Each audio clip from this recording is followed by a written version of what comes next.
NBA 2K26 ratings are here. We have a ton of them from the top 10 on every category, all the way up to the 100 players. We have it up to 70. So we're going deep into this one. A lot of it is going to be about you guys and what you leave in the comments. Feel free to share what you think the rating that is trying to rage bait you. There's definitely something in here for me that I think needs to change. And yeah, Michael Jordan said it best when he said, hey, Larry Bird, Magic Johnson, myself, aka Jordan, says, we all earned our contracts and our sponsorships. Nowadays, players can get drafted and they'll have a bunch of sponsorships before they even play one NBA game. And I actually agree with that statement. And I don't think it's hating on the younger folks because, these old people be hating on these young folks. I just think it's a reality check. And he said it creates unhealthy work ethic. If you get all the sponsorships and you get all the attention and you've already earned your spot, you basically won't work as hard as someone who had to really grind for it. And I think that's what we've been seeing in the NBA a lot with a lot of players. They get a contract, they get lazy, and they're not putting their best foot forward because there's no incentive like, hey, he worked hard for it. Let him earn this.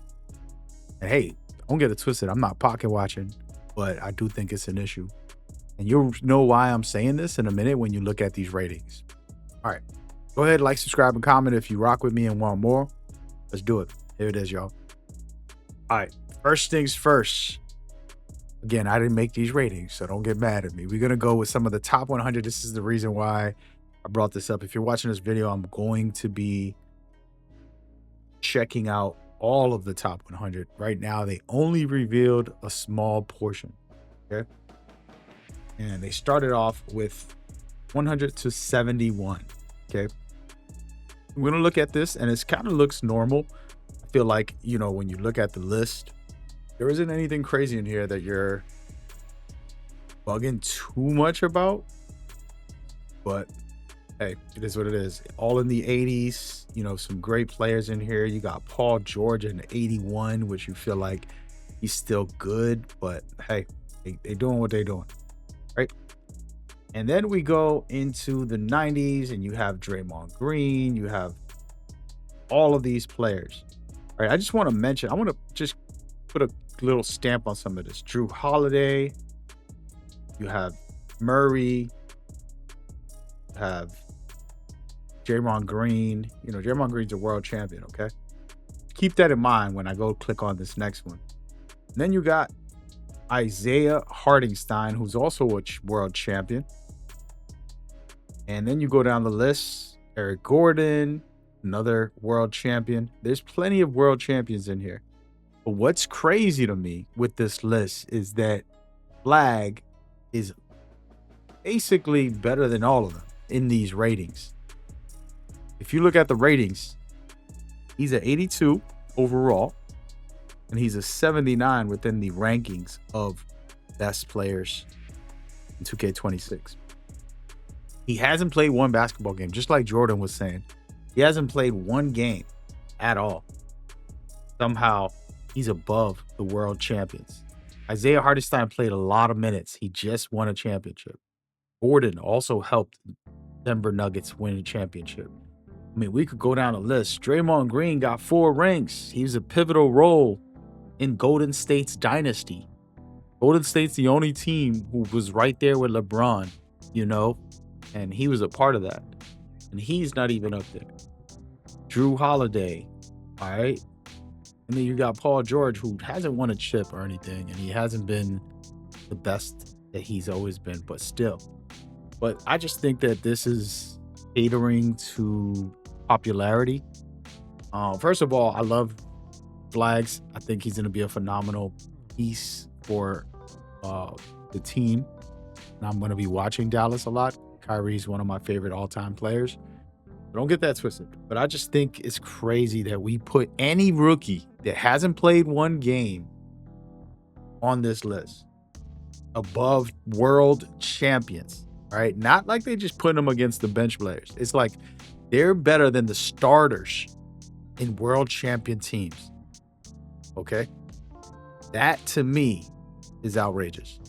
And so leave your comments on some of your thoughts with anybody else on this list. I probably missed it, but I just thought when I seen that, I said, dang, they wildin'. And I get it, man. It's a popularity thing. And I'm sure Flag will probably end up being the cover of the 2K at some point. Shout out to him. All right, we're going to move on and we're going to go into some defense.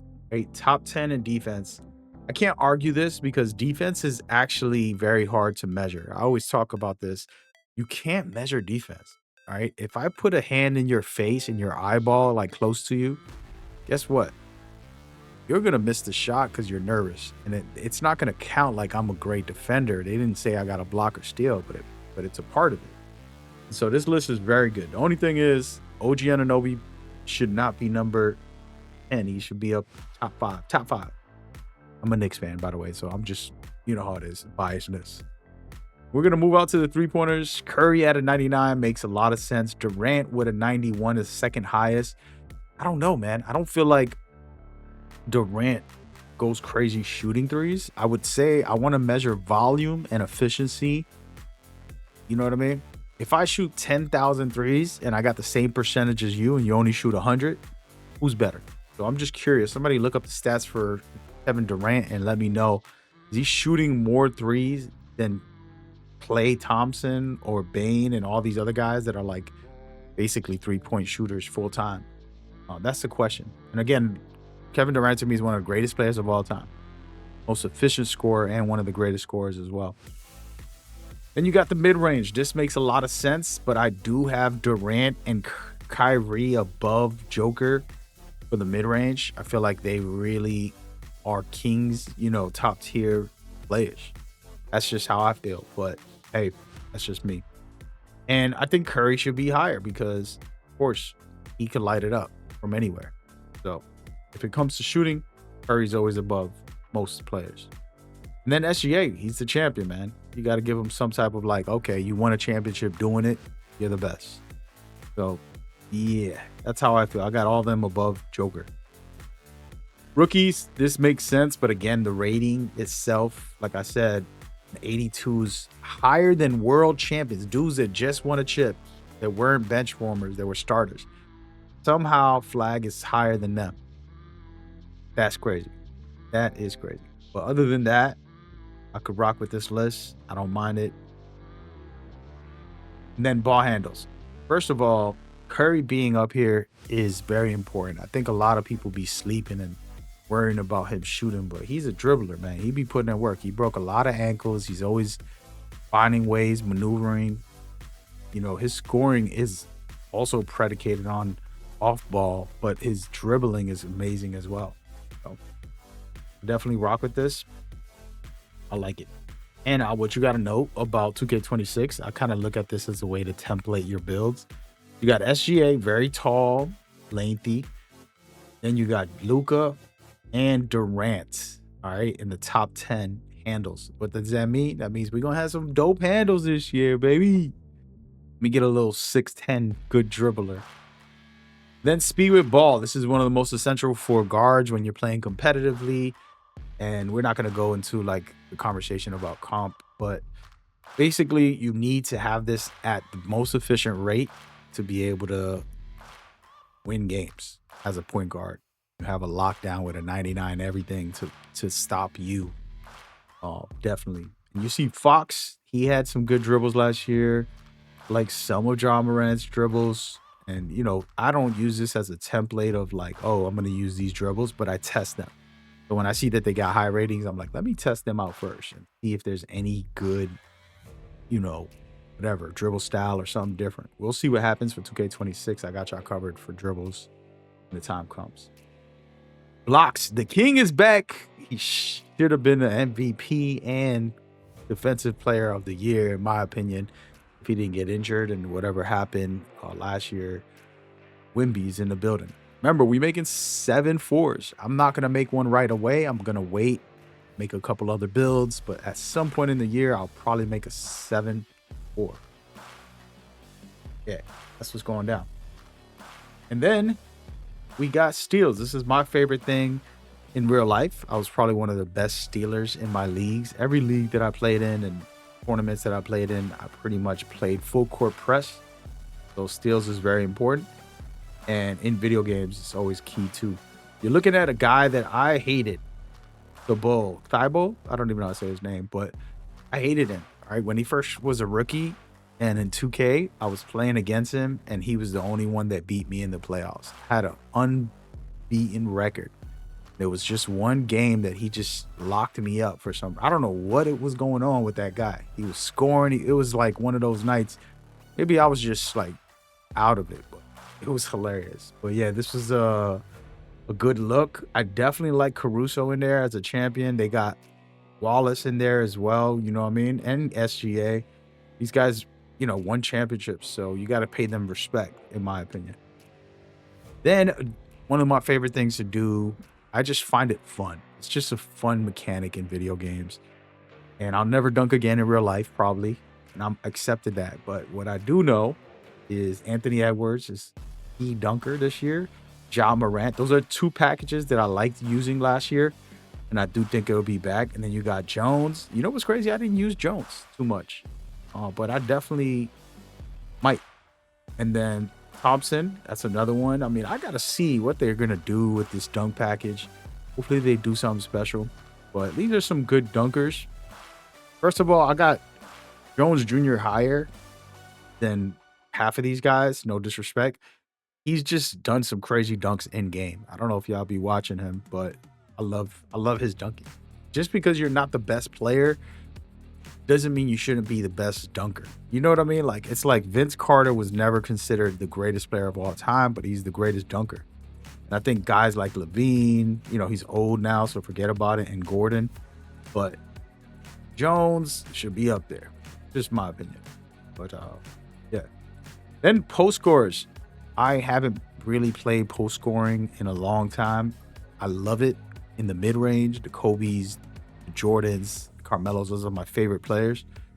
So I'm definitely looking to make one this year. And you're looking at Joker, great game. Embiid, very good. I like the list. I would tweak it around a little bit, but I definitely am enjoying, the list so far. The WNBA, I personally am a fan of Willis. She's like ridiculous. I've just loved her game. And, these young stars like Caitlin Clark and Angel Reese, making the list top 10. I want them to both be successful and give us these fake rivalry that y'all be on. And yeah, this is the list at the moment from what they've given us so far. And this is like accumulated from multiple weeks. And I do believe that we're at that point when it comes to ratings that it's a debate on a lot of these. There are some well-established reasons to have them, and it's an argument about what you agree or disagree with. Personally, like I said, the only disagreement I got that's for real is that rookies should never be above most NBA players because they have not played at all. And you telling me that bench player who only getting benched because they got other stars, not because they're bad players. Sometimes players are just good, but coach is focusing on a different, group of guys to make the stars. Sometimes like a dude that'll have bad habits, maybe he smokes and parties too much, the coach won't want to make him the superstar. So he'll limit his minutes. He'll make him straight bench so he can be humble and be like, hey man, you got to get your act together. And these are things that us people that are fans don't know. I've been a part of the NBA field and world and people around it, trainers and different people, and they've told me a lot of stories. And it's unfortunate, but some of these superstar players are lucky that they got the time to play, And so for me, that's the biggest issue that I'm looking at this rating. It's like you got multiple world champions, and it wasn't like they're old champions. They literally just won last year or 2 years ago. You know what I mean? And you gonna put them, and they're starters right now, and you're gonna put them Draymond Green, Drew Holiday. You know what I mean? Like you go down the list. Isaiah Hartenstein. You know what I mean? Like those guys all champions, Eric Gordon. And you putting them below flags? That's crazy. But hey, it is what it is. It's a fun conversation anyways. But let me know what y'all thinking, what y'all feeling about these ratings. Again, there's no wrong answers in the comments. We just here to vibe and hear our thoughts and opinions. I wanted to give y'all this. Man, when the new 100 comes out, I think they're going to be doing this every day. So pretty much when the new 100 comes out, I got y'all covered talking about more of this. So appreciate your time, your energy. Make sure you like, subscribe, and comment if you want more. And another video is popping up right now breaking down the builder. Check it out. All right. See y'all there. Peace.